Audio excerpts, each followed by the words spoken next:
কেবল গরু কিনে খামার শুরু করা কোনো বুদ্ধিমানের কাজ নয়। হলিস্টাইন ফ্রিজিয়ান, শাহিওয়াল এবং দেশি গরু, আমরা সবাই জানি এই জাতির গরুগুলোকে পালন করা খুবই লাভ এবং পুরোটাই লাভ। শুধুমাত্র প্রয়োজন আপনার সঠিক সিদ্ধান্ত এবং বুদ্ধি। এখন বাকি থাকছে গরু পালনের অভিজ্ঞতা, কারণ আপনি গরু না পাললে কিন্তু কখনোই অভিজ্ঞতা অর্জন করতে পারবেন না। আসসালামু আলাইকুম, সবাইকে ঈদ মোবারক। আশা করছি আপনাদের ঈদ খুব সুন্দরভাবে কেটেছে এবং আলহামদুলিল্লাহ আমারও খুব সুন্দরভাবে কেটেছে। আজকের ভিডিওটি খুবই গুরুত্বপূর্ণ।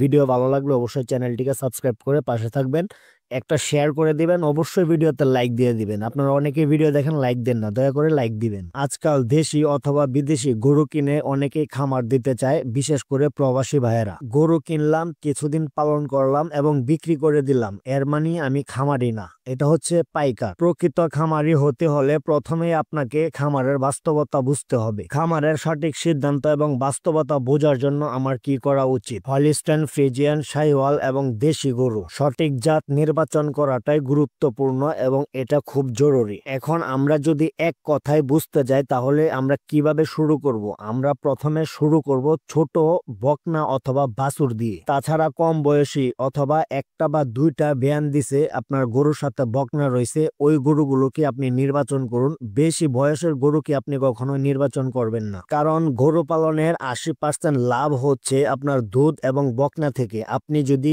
বেশি বয়সের গরু কিনে ফেলেন তাহলে কিন্তু দুধ আপনি তেমন পাবেন না, কারণ গরুর যত বেশি বয়স হবে তত কিন্তু উৎপাদন ক্ষমতা কমে যাবে। শুধু তাই না, গরুর রোগ প্রতিরোধ ক্ষমতাও কিন্তু অনেকটা কমে যাবে। আর এই রোগ প্রতিরোধ ক্ষমতা কমে যাওয়ার মানেই হচ্ছে আপনি আস্তে আস্তে গরুটাকে ধ্বংসের পথে নিয়ে যাচ্ছেন, আর আপনার তো 100-100 লস খাবেন। এই জন্য ভালো কোয়ালিটি এবং স্ট্রং গরু চয়েস করুন। গরুর পুষ্টি, উপযুক্ত খাবার এবং আরামদায়ক জায়গা, এটা অবশ্যই মাথায় রাখবেন। সঠিক খামারি হতে হলে কেবলমাত্র গরু পালনে নয়, গরুর স্বাস্থ্য, খাদ্য ও পরিবেশের প্রতি যত্নশীল হতে হবে। একজন সঠিক খামারি হলো সেই ব্যক্তি যিনি শুধু গরু পালন করে না, বরং তাদের জীবনের মান ও স্বাস্থ্যের দিকে সতর্ক নজর রাখে। তো অবশেষে এটাই বলবো, আলহামদুলিল্লাহ, শুরু করেন। এইগুলি কথা মেনে চলুন, আপনার খামারকে সুস্থ রাখুন, গরুকে সুস্থ রাখুন এবং লাভবান হতে পারবেন ইনশাআল্লাহ।